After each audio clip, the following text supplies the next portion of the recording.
Hi, I'm Antonio Mastanza, and I'll be going over smallpox for the microbiology disease report. Smallpox is a historically significant disease. It is one of the deadliest diseases the world has ever known, and there are artifacts of smallpox that date back to the 3rd century. At its peak, it was killing over a million people a year, and the disease caused 300 to 500 million casualties in the 20th century alone. As you may know from your studies of American history, smallpox was used as a biological weapon during the French and Indian War in the 18th century, um, and it caused a large outbreak among American Indians, Native Indians, sorry. Um, Dr. Edward Jenner, the father of immunology, developed a vaccine for smallpox in 1796, and then in 1980, it was officially announced as an eradicated disease by the World Health Organization. Smallpox being used as a biological weapon. We'll delve further in detail into the transmission of smallpox later, but to give a general idea, it spreads through respiratory droplets as well as bodily fluids, which makes it highly contagious from face-to-face contact or even just with objects that have been touched by an infected person. In the image, it depicts British generals handing over um, uh, a blanket to the natives, and this is an anecdote that is meant to symbolize their intentional propagation of the disease to the natives as they pass on this contaminated object to them, knowing that it'll do them harm. Um, what this caused, like the British realized quickly that the natives were very susceptible to the smallpox disease as they didn't have built like any immunity to it whatsoever, and it led to massive outbreaks and deaths among the tribes. The mortality rate amongst the natives was extremely high, and historians believe that 90% of natives died from smallpox and other diseases brought from the British. Um, but yeah, what made smallpox such a devastating biological weapon um, was that it's highly contagious and that it has two modes of ways that it can spread through respiratory droplets and bodily fluids. The taxonomy for smallpox. The infectious disease for smallpox is the variola virus. The family is the Poxviridae, and the subfamily is the Cordopoxvirinae. The genus is Orthopoxvirus, and the species is Dyakas memorpha entomopoxvirus. Um, One potential misconception that is worth clearing up is that chickenpox and monkeypox um, come from different diseases, or different viruses, sorry. The word pox refers to the skin lesions that are associated with these diseases, but there's no like overlap or like correlation that like smallpox has with the others. One key note about smallpox is that there are two types, the variola major and the variola minor. The variola major has a mortality rate at around 30%, and it's noticeably more severe than the variola minor. Additionally, it is the more common of the two strands. Variola major has four subcategories, which are the ordinary, the modified, the hemorrhagic, and the um, flat type of smallpox. And the ordinary variola major is the most common of the four. The modified variola major has the most mild symptoms, and the hemorrhagic has the most severe symptoms of the four. The flat type um, is also very fatal. And then in variola minor, the mortality rate is around 1% and it's less common. The characteristics of the infectious agent for smallpox, the variola virus. The variola virus is a double-stranded DNA virus that replicates in the cytoplasm. Other examples of double-stranded DNA viruses that you may know is the family of viruses known as the Hypanaviridae, um, which hepatitis B falls under, or herpes viridae, which has herpes. These are also examples of double-stranded DNA viruses.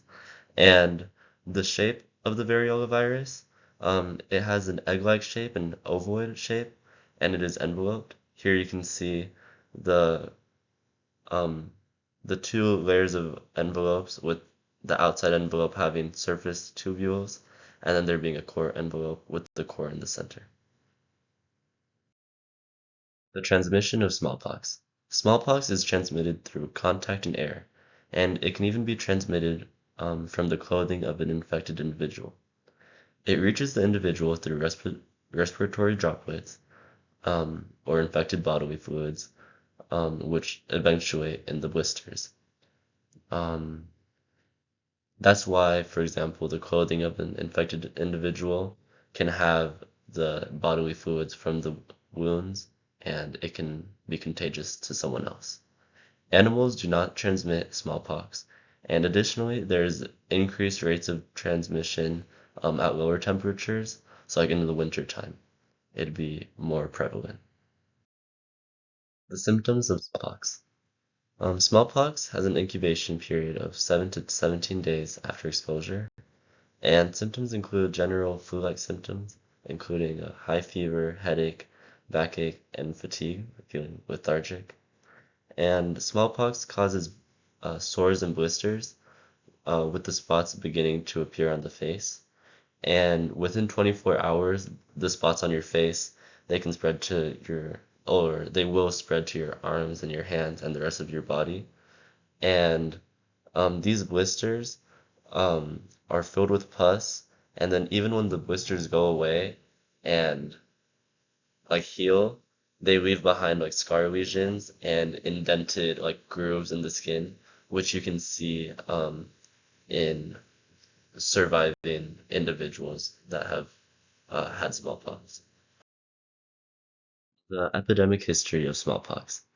As I alluded to earlier, there's a long history um, in humanity with smallpox. In the 6th century, commerce with China and Korea is what brings smallpox to Japan, and then next, smallpox spreads to the Iberian Peninsula near Portugal and Spain as a result of the extension of the Arabian Empire. In the 11th century, Crusades continues to spread smallpox across Europe, and then in the 15th century, smallpox reaches Western Africa due to the arrival of the Portuguese.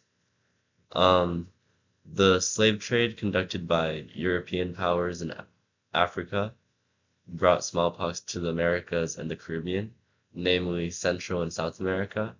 And then in the 17th century, smallpox finally reaches North America. Um, and then in the 18th century, uh, smallpox reaches Australia as a result of British explorers who brought the disease. The vaccine for smallpox. The smallpox vaccine was the first vaccine ever invented, and it was created from the cowpox virus. In the bottom left, you can see the diagram. So, as the story goes, in the late 18th century, Dr. Edward Jenner noticed how milkmaids who'd been infected with cowpox prior were protected from smallpox and they wouldn't contract the virus.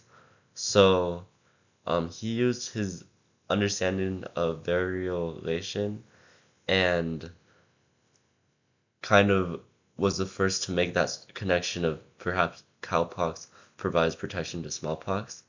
And then to test his theory, he took a sample of cowpox sore from a milkmaid and inoculated it onto the son of his gardener.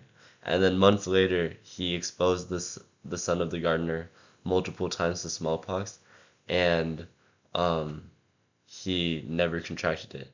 So with that, he determined that his hypothesis was indeed correct, and that was when he began to um, well, at that point, his main priority was trying to convince the public that this vaccine that he developed was in fact effective, and um, He's credited for saving the lives of over 500 million people just because of his discovery alone.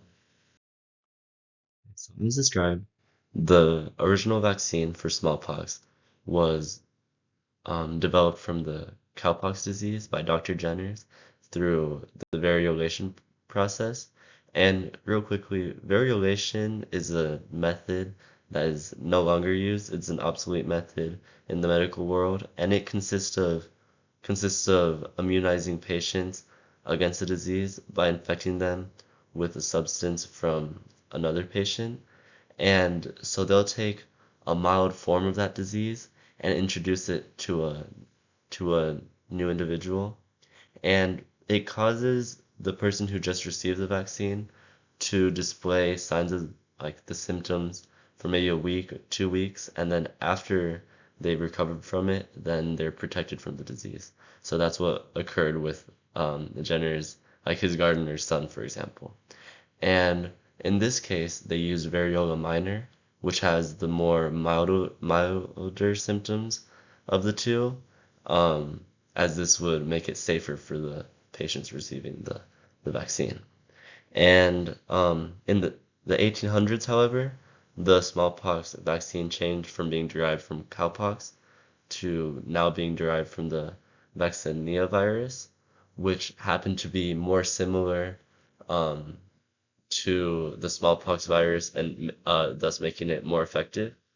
And nowadays, the smallpox vaccine is not given to the public anymore since the disease has been declared as eliminated. The World Health Organization, they led an intensive vaccination campaign in the 20th century, and the last case occurred in 1977 in Sudan, and um, in 1978 it was declared that um, it was eliminated from yeah from the world. So that's why there's no need for us to be vaccinated now because there aren't any cases. And then finally, here are the resources used for the information and images found in this presentation. Thank you so much for your time. I hope you learned something new, and I can't wait to answer all of your questions during the panel. All right, thank you.